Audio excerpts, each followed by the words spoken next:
이사야서 43장 14절로 28절 말씀 같이 읽습니다.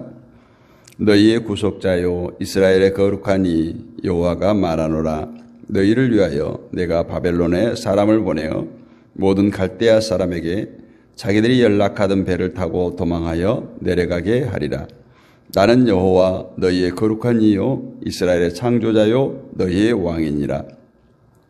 나 여호와가 이같이 말하노라. 바다 가운데의 길을 큰 물 가운데의 지름길을 내고 병거와 말과 군대의 용사를 이끌어내어 그들이 일시에 엎드러져 일어나지 못하고 소멸하기를 꺼져가는 등불 같게 하였느니라. 너희는 이전 일을 기억하지 말며 옛날 일을 생각하지 말라. 보라, 내가 새 일을 행하리니 이제 나타날 것이라. 너희가 그것을 알지 못하겠느냐? 반드시 내가 광야의 길을 사막의 강을 내리니 장차 들짐승 곧 승냥이와 타조도 나를 존경할 것은 내가 광야의 물을 사막의 강들을 내어 내 백성 내가 택한 자에게 마시게 할 것임이라. 이 백성은 내가 나를 위하여 지었나니 나의 찬송을 하게 함이니라. 그러나 야곱아, 나를 부르지 아니하였고 이스라엘아, 너는 나를 괴롭게 여겼으며 내 번제의 양을 내게로 가져오지 아니하였고 내 제물로 나를 공경하지 아니하였느니라. 나는 제물로 말미암아 너를 수고롭게 하지 아니하였고 유향으로 말미암아 너를 괴롭게 하지 아니하였거늘 너는 나를 위하여 돈으로 향품을 사지 아니하며 희생의 기름으로 나를 흡족하게 하지 아니하고 내 죄짐으로 나를 수고롭게 하며 내 죄악으로 나를 괴롭게 하였느니라. 나 곧 나는 나를 위하여 내 허물을 도말하는 자니 내 죄를 기억하지 아니하리라. 너는 나에게 기억이 나게 하라. 우리가 함께 변론하자. 너는 말하여 내가 의로움을 나타내라. 내 시조가 범죄하였고 너의 교사들이 나를 배반하였으나니 그러므로 내가 성소의 어른들을 욕되게 하며 야곱이 진멸당하도록 내어주며 이스라엘의 비방거리가 되게 하리라. 아멘. 우리는 세상을 살아가면서 항상 선택의 기로에 설 때가 많습니다. 로버트 프로스트의 가지 않는 길이라는 시에서도 내가 택하지 않는 길에 대한 궁금증, 더 나아가서 기대, 내가 이 길보다 저 길을 택하였던 것이 더 낫지 않았을까라는 그런 막연한 생각을 하기도 합니다. 우리 각 사람은 이처럼 현실에 대한 감각이 다 다릅니다. 그 이유는 주어진 환경과 경험 또 지식의 정도에 따라서 각기 다르기 때문에 사람이 현실을 느끼고 반응하는 기준은 자기 자신이 지금 처한 환경이나 경험이나 지식대에 따라서 똑같은 환경, 똑같은 현실을 느끼지만 다 그것이 다르다라는 겁니다. 가령 오늘날처럼 경제가 어렵고 기업들이 도산을 하고 실업자가 속출하는 이 시대에 사람들이 현실은 그냥 어렵다 하는 겁니다. 하지만 어렵다는 감각을 모르는 사람은 모두가 다 그렇게 생각지 않습니다. 아무리 살기가 힘들다고 해도 돈이 있는 사람은 또 사업이 잘 되는 사람은 그 환경이 전혀 어렵다고 느끼질 않습니다. 가령 경제가 어렵다는 것은 자기들의 현실이 아니기 때문에 얼마든지 호화스러운 삶을 살 수가 있습니다. 이것이 그들의 현실인 거고 어려운 사람들을 생각지 않고 자기들의 사치, 자기들의 화려한 삶을 계속하면서 손가락질을 당할 때 내 돈 내 마음대로 쓰는다는데 왜 간섭하느냐? 당신들이 무슨 상관이냐? 이런 말들이 난무합니다. 돈을 쌓아두고 다른 사람들이 어렵다고 해서 그 돈을 쓰지 않고 가만히 둔다는 건 역시 이상한 일입니다. 바보 같은 짓이죠. 그렇다면 성경은 이러한 세상의 현실을 어떻게 보고 있는가? 오늘 이사야서를 통해서 계속하는 말씀은 세상과 하나님의 나라를 계속 비교하고 있습니다. 우리들에게 선택을 요구하고 있죠.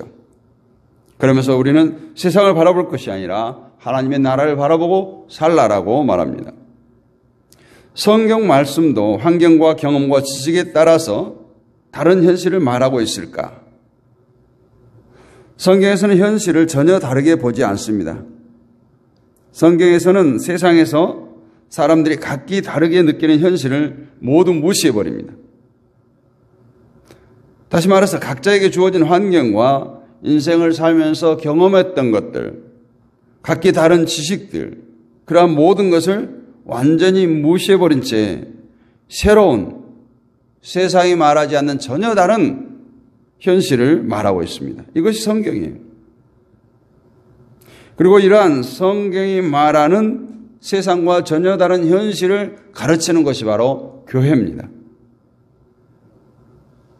그런데 지금 교회가 과연 어떠합니까? 성경이 말하는 현실을 가르치고 있습니까? 아니면 세상 사람들이 느끼는 현실을 교회에서 그대로 가르치고 있습니까?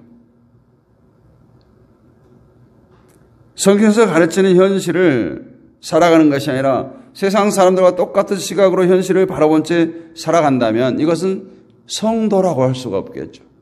구별된 삶을 산다라고 말할 수가 없습니다. 한마디로 교회가 교회로서의 본질, 교회로서의 사명을 완전히 상실한 채 살아간다라고 말할 수밖에 없습니다. 그런데 이런 교회도 이러한 세상의 현실 속에 존재한다는 거예요. 이상하게 교회가 느끼는 현실도 세상 사람들이 느끼는 현실과 똑같다는 거예요. 돈이 많고 적고에 따라 각기 다른 현실을 살아가는 세상처럼 교회도 돈이 많고 없고에 따라서 전혀 다른 현실을 살아가고 있더라는 거예요. 돈이 없는 교회는 돈 걱정을 하며 살아갑니다. 돈이 없는 크리스찬은 돈을 걱정하면서 살아가요. 또한 돈이 많은 교회, 경제적인 어려움이 없는 교회는 전혀 그런 현실을 느끼지 못합니다. 열심히 교회 사업을 하고 선교를 하고 봉사를 합니다. 이런 현실 속에 결국 교회도 돈이 있는 교회와 돈이 없는 교회로 갈라지는, 세상과 똑같다라는 거예요. 그러다 보니 교회는 어떻게 해야 이 현실을 극복할 수 있는가? 결국 많은 성도를 채워서 현실을 돌파하고자 하는, 극복하고자 하는 마음들이 있습니다. 그래서 교회 수가 많아야 이 현실이란 문제를 해결해 줄 수 있다, 이렇게 생각합니다. 그러면 성경에서 말하는 현실이 무엇이기에 자기를 기준으로 해서 현실을 느끼고 그 현실을 매어 사는 것을 잘못된 것이라고 말하는가? 그 이유는 자기를 기준으로 해서 현실을 생각하는 것에는 하나님께서 일하신다, 하나님의 뜻이다, 이것을 생각지 않는다는 거예요. 성경에서 말하는 현실은 오직 하나님께서 일하신다예요. 하나님이 하신다, 하나님이 하십니다, 하나님이 하실 것입니다. 성경은 환경이나 인간의 경험, 지식 이런 것들을 현실이라고 말하지 않아요. 돈이 없어서 어렵다는 것은 나를 바라보고 있을 때 느끼는 현실입니다. 그런 현실 속에 낙심하고 염려하게 됩니다. 그러나 성경은 분명히 하나님께서 우리를 지켜보고 보호하신다고 말씀합니다. 우리를 지명하여 택하여 부르셨다고, 너는 내 것이라고, 끝까지 책임져 주시겠다고 하셨어요. 돈이 없는 것이 아니라 하나님이 나를 지키고 있는 것이 현실이에요. 돈이 아무리 많다고 해도 돈이 많은 것이 현실이 아니라, 그 돈은 내 돈이 아니라 하나님께서 나에게 맡기신 돈이라는 것이 우리들의 현실이에요. 이것이 나를 기준으로 하지 않고 하나님을 기준으로 삼는, 하나님을 주인으로 삼는 성도의 현실입니다. 그래서 우리가 기도를 해도 내 소원을 위해서 기도하는 것이 아니라 그 나라와 그 의를 위해서 기도하라고 예수님은 가르쳤어요. 내 소원을 위해서 기도하는 것 자체가 이미 자기를 기준으로, 자기를 중심으로 현실을 살아간다는 증거예요. 사업이 안 돼요. 이것이 자기 현실이기 때문에 사업이 잘 되기를 위해서 기도합니다. 그러나 하나님을 기준으로 한 현실을 살아가는 성도는 사업이 안 돼도 그것을 하나님이 하신 일로 여깁니다. 사업이 안 되고 어렵다고 해도 변함없이 하나님의 자녀로 살기를 바라는 하나님의 소원 가운데 자기를 묶어두려고 합니다. 이것이 하나님을 기준으로 한 현실을 살아가는 성도의 모습이에요. 오늘 본문 14절로 15절을 다시 한번 봅니다. 너희의 구속자요 이스라엘의 거룩한 이 여호와가 말하노라. 너희를 위하여 내가 바벨론의 사람을 보내어 모든 갈대아 사람에게 자기들이 연락하던 배를 타고 도망하여 내려가게 하리라. 나는 여호와 너희의 거룩한 이요 이스라엘의 창조자요 너희의 왕이니라. 천지를 창조하신 하나님께서 이스라엘을 창조하셨고 그들을 구속하셨고 그들의 왕으로 여전히 계신다는 거예요. 다시 말하면 이스라엘의 현실은 천지를 창조하신 위대하신 능력을 가지신 하나님이 자기 신들을 지금도 인도하고 계신다는 거예요. 이것이 그들의 현실일진데 과연 이스라엘이 이 현실을 느끼며 살아가고 있습니까? 아니죠. 그들은 단지 자기들을 기준으로 해서 주어진 환경에 따라 각기 다른 현실을 느끼며 살아왔을 뿐이에요. 어려울 때는 원망합니다. 하나님을 원망하고 모세를 원망합니다. 잘 살 때는 그것들이 자기들의 힘으로 된 것이냐 교만했습니다. 그들의 현실에서 그들을 구속하시고 창조하시고 인도하시는 하나님이 없었다라는 거예요. 천지를 창조하신 하나님이 그들의 왕이었지만 그들은 하나님의 위대함을 전혀 느끼지 못한 현실을 살았습니다. 그렇다면 오늘날 우리들은 어떻습니까? 우리 역시 하나님은 우리를 구속하신 여호와이고 천지를 창조하신 하나님이라고 말합니다. 또 그분을 아버지라고 말합니다. 그분께서 지금 우리들을 지켜주시고 인도하고 계십니다. 이것이 우리의 현실인 거예요. 하지만 우리는 어떤 현실을 살아갑니까? 과연 천지를 창조하신 하나님께서 그 능력으로 우리를 인도하고 계시는 그 현실을 느끼며 살아가고 있습니까? 그렇다면 우리에게 있어서 세상적인 아픔, 어려움은 고민거리가 되어서는 안 됩니다. 왜냐하면 우리들 위에는 창조주 되신 하나님께서 나를 여전히 붙들고 있기 때문입니다. 이것이 우리들의 현실이에요. 우리 믿는 자들의 현실입니다. 우리는 이런 말을 합니다. 하나님 믿습니다. 믿습니다. 고백을 합니다. 그 마음속에는 세상을 창조하시고 구원하신 하나님의 능력을 그대로 느끼고 있어야 되는 거예요. 입술로만 그냥 믿습니다, 믿습니다 아니에요. 그런데 많은 성도들이 창조주 하나님을 말하면서도 그 능력을 느끼는 것이 아니라 단지 옛날에 일어난 사건을 회상하는 것으로 그친다는 거예요. 그 증거가 뭐냐 하면 우리가 하나님을 믿게 되고 교회를 찾아 나오게 된 것을 천지를 창조하신 하나님의 능력으로 오게 되었음을 고백하지 않는다는 거예요. 하루하루 숨을 쉬면서 살아가는 것을 천지를 창조하신 하나님의 능력으로 사는 것임을 고백하지 않는다는 거예요. 우리가 하나님을 믿게 된 것은 나의 의지가 아닙니다. 하나님이 구속하시고 성령께서 인도하셔서 하나님을 알게 되고 우리가 십자가를 바라보게 된 것입니다. 그분이 바로 천지를 창조하신 하나님이십니다. 우리의 눈을 뜨게 하시고 예수님을 보게 하신 분이 바로 창조주 하나님이십니다. 옛날 천지를 창조하신 그 능력으로 저와 여러분을 부르셨습니다. 이것이 새 창조예요. 천지를 창조하신 능력으로 우리를 새롭게 창조하셨어요. 이것이 믿어진다면 지금 이 순간 우리들의 마음속에는 천지를 창조하신 그 하나님의 능력이 느껴져야 된다라는 거예요. 이것이 성경이 말하고 있는 우리 그리스도인들의 현실입니다. 창조주시고 구속자이신 하나님이 우리를 도우시고 붙드시고 우리 인생을 인도하십니다. 어떠한 세상의 어려운 환경이 우리의 현실이 아니에요. 능력이신 하나님이 우리를 천국으로 인도하시고 지켜주시고 보호하시는 것이 바로 우리의 현실이라는 거예요. 이 현실을 느끼며 누리며 살아갈 때 우리는 창조해 주신 하나님의 능력을 느끼며 감사하며 찬송할 수가 있는 것입니다. 16절 17절을 봅니다. 나 여호와가 이같이 말하노라. 바다 가운데의 길을 큰 물 가운데의 지름길을 내고 병거와 말과 군대의 용사를 이끌어내어 그들이 일시에 엎드러져 일어나지 못하고 소멸하기를 꺼져가는 등불 같게 하였느니라. 이 구절을 우리가 잘 아는 홍해 앞에서 이스라엘의 추격해오는 애굽 군사들을 홍해를 갈라서 길을 내시고 이스라엘은 살리시고 애굽을 죽이신 사건을 말하고 있습니다. 당시 이스라엘은 애굽 군대의 추격 때문에 목숨이 위험한 것을 자기들의 현실로 느꼈어요.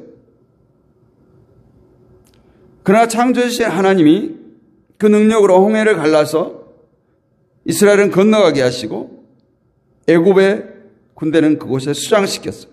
이것이 하나님의 현실입니다. 그러나 이스라엘은 하나님이 자기들과 함께 하시는 이러한 현실을 느끼지 못했어요. 오늘날 우리도 같습니다. 매일매일 우리가 가끔은 그렇게 느낄 수가 있다고 해요. 우리와 함께 하시는 하나님은 옛날 홍해를 가르시고 길을 내신 분이에요. 천지를 창조하신 능력이 있으신 분입니다. 그분이 우리를 구속하셨다고 말합니다. 그 증거는 우리가 십자가를 바라보는 그리스도를 바라보게 된 것이 때문에 우리의 현실은 이 눈앞에 펼쳐진 세상이 아니에요. 위대하신 능력 있으신 하나님께서 옛날과 동일한 능력으로 우리를 지키시고 보호하시고 인도하신다는 이것이 우리의 현실입니다. 다만 안타까운 것은 많은 그리스도인들이 눈에 보이는 현실 때문에 창조주신 하나님께서 나와 함께 하시다는 이 성경적 현실을 느끼지 못한다는 거예요. 오늘날 현대인들이 세상을 살아가면서 불안해하고 초조해하는 것, 이 모든 것이 자기들을 기준으로 해서 눈에 보이는 세상을 바라보면서 그것을 나의 현실로 느끼고 살아가기 때문에 그렇습니다. 우리 그리스도인들이 불안해하고 염려하는 것도 마찬가지예요.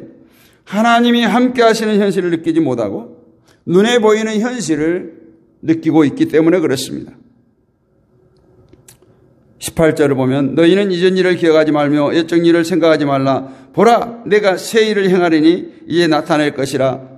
너희가 그것을 알지 못하느냐. 정령이 내가 광야의 길과 사막의 강을 내리니. 21절 이 백성은 나를 위하여 지었나니 나의 찬송을 부르게 하려 함이니라. 하나님은 이스라엘을 지었습니다. 사막의 강을 내는 것 같은 능력으로 이스라엘을 지었다는 거예요. 그래서 옛적 일, 즉 홍해가 갈라지고 길을 건너는 일을 기억하지 말라는 거예요. 홍해가 갈라지는 그것만이 능력이 아니라는 거예요. 지금 이스라엘이 이스라엘 된 것도 홍해를 갈라지게 한 그 하나님의 능력이었습니다. 그렇다면 지금 이스라엘은 하나님의 능력을 품고 살아가고 있는데 왜 그 능력을 보지 못하느냐? 이스라엘은 하나님의 능력으로 지음받은 나라예요. 그 나라가 할 일은 오직 하나님을 찬송하는 겁니다. 하나님이 이스라엘에 원하시는 것은 뭘 하라는 것이 아니라 하나님의 능력을 찬송하라는 거예요. 내가 살아있는 것도 창조의 능력이고 교회를 다니는 것도 창조의 능력임을 알아라는 거예요. 그런데 이스라엘은 그것을 몰랐습니다. 다시 말해서 하나님의 능력이 함께하고 있는 현실을 바라보지 못했다는 거예요. 그래서 그들은 하나님을 부르지 않고 오히려 하나님을 귀찮게 여겼어요. 자기들의 힘으로 모든 일을 해보려고 했습니다. 우리가 할 일은 아무것도 없어요. 날마다 하나님을 의지하고 하나님의 도움을 구하면서 되어진 일에 대해서 하나님께 영광을 돌리고 살아갈 뿐입니다. 우리는 창조의 능력으로 새롭게 창조되어진 하나님의 사람들입니다. 이것을 우리가 결코 대수롭게 여겨서는 안 돼요. 우리는 존귀하다. 사랑받기 위해서 태어난 자들이다. 지금도 우리와 함께 하시는 창조주 하나님의 능력이 우리를 감싸고 있음을 이 새벽에 느끼기를 원합니다. 우리에게 주어진 모든 것은 하나님의 일이에요. 하나님께서 하실 겁니다. 우리가 모여서 예배할 수 있는 것도 하나님의 능력이 우리에게 부어졌기 때문에 가능한 일입니다. 다만 우리가 그 능력을 보지 못하고 단지 나를 바라보면서 눈에 보이는 현실에 빠져서 근심하고 걱정하며 살아왔을 뿐이에요.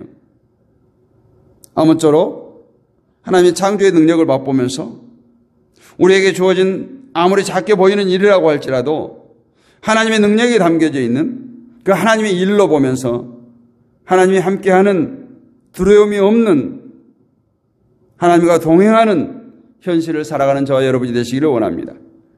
오늘 이사야 43장 21절은 분명히 말씀합니다. 이 백성은 나를 위하여 지었나니 나의 찬송을 부르게 하려 함이니라. 우리가 찬송하는 입술이 쉬운 것 같지만 쉽지 않습니다. 세상을 바라보면 찬송이 아닌 거죠. 물론 입술은 노래하듯이 할 수 있지만 정말 마음에서 우러나는 감사와 감격 가운데 하나님을 찬송하는 그 마음들이 정말 하나님께서 우리에게 함께 하시는, 하나님께서 주시는 성경적 현실, 하나님께서 우리를 붙들고 계시고 인도하고 계시고 보호하고 계신다는 이 현실을 바라볼 때 우리는 진정한 하나님을 찬송하는 백성으로 살 수가 있습니다. 오늘 말씀에 보면 사막의 길을, 광야의 길과 사막의 강을 낸다고 했습니다. 당시로서는 이 말이 얼토당토하는 말이에요. 어떻게 그 사막의 길이 나겠어요? 바람만 한번 불면 다 휩쓸려가고 발자국마저도 없어지는 곳이에요. 네?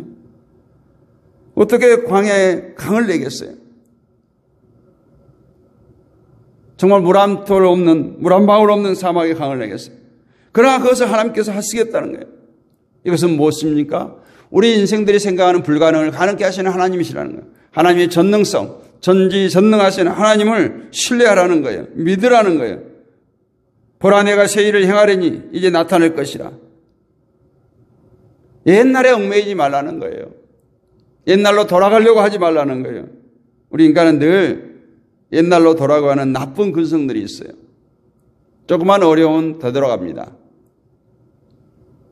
사랑하는 성도 여러분, 함께하는 모든 지체 여러분, 정말 오늘 우리가 현실을 똑바로 바라봐야 됩니다. 세상은 너무 실망스럽습니다. 세상 사람들이 보는 현실은 그겁니다. 그러나 우리가 성경적 눈을 떼야 됩니다. 영의 눈을 떼야 됩니다. 성경이 말하는, 하나님께서 말하는 현실이 무엇인가를 깨달아야 됩니다.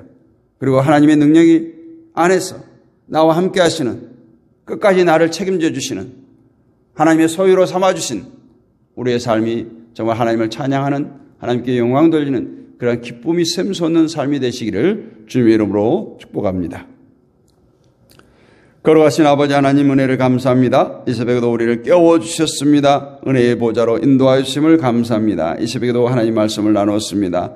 세상을 바라보며 실망스럽습니다. 전혀 기대할 것이 없습니다. 그러나 하나님께서 그런 가중에서도 우리와 여전히 함께하고 계심을 믿습니다. 세상을 창조하시고 우리를 세상 가운데 버려두지 아니하시고 부르셔서 오늘 또 하나님을 찬송하는 하나님 백성 삼아주심을 감사합니다. 아무쪼록 우리가 창조의 능력을 맛보면서 우리에게 주어진 어떤 상황 가운데서도 하나님의 살아계심을 느끼게 하여 주옵소서. 모든 것이 하나님이 하신 이름을 깨닫게 하여 주옵소서. 강하고 담대한 믿음으로 이 세상을 능히 이기게 하여 주옵소서. 오늘도 깨어있는 모든 주의 백성들을 축복하여 주옵시고 저들의 삶의 현장, 가정과 삶의 터전을 축복하여 주시고 어리선한 자녀손들을 축복하여 주시며 섬기는 교회를 축복하여 주옵소서. 믿사옵고 살아계신 우리 주 예수 그리스도의 이름으로 감사드리고 기도하옵나이다. 아멘. 하늘에 계신 우리 아버지 이름을 거룩하게 하시며 아버지의 나라가 오게 하시며 아버지의 뜻이 하늘에서와 같이 땅에서도 이루어지게 하소서. 오늘 우리에게 일용할 양식을 주시고 우리가 우리에게 잘못한 사람을 용서해 준 것 같이 우리 죄를 용서해 주시고 우리를 시험에 빠지지 않게 하시고 악에서 구하소서. 나라와 권능과 영광이 영원히 아버지의 것입니다. 아멘. 할렐루야. 오늘도 승리하셨습니다. 우리가 모였으니까 또 합심하여 기도할 텐데, 나라와 민족을 위해서 기도합니다. 한반도 평화를 위해서 기도합니다. 한국 교회를 위해서 기도합니다. 세계 평화를 위해서, 선교사님들을 위해서 기도합니다. 또 우리 믿음의 동역자들을 위해서, 온라인 사역자들, 연약한 지체들을 위해서 기도하겠습니다. 다음 세대 우리 자녀들을 위해서, 이웃과 친구, 친척들을 위해서 영혼을 붙들고 기도합니다. 섬기는 교회를 위해서, 우리 가정들을 위해서, 삶의 터전인 직장과 사업장을 위해서 기도합니다. 오늘 수요일입니다. 우리 믿음의 도역자들을 위해서, 연약한 지체들을 위해서, 온라인 사역자들을 위해서 집중적으로 기도하겠습니다. 우리 주여 크게 한번 부르짖고 통성으로 기도하겠습니다. 주여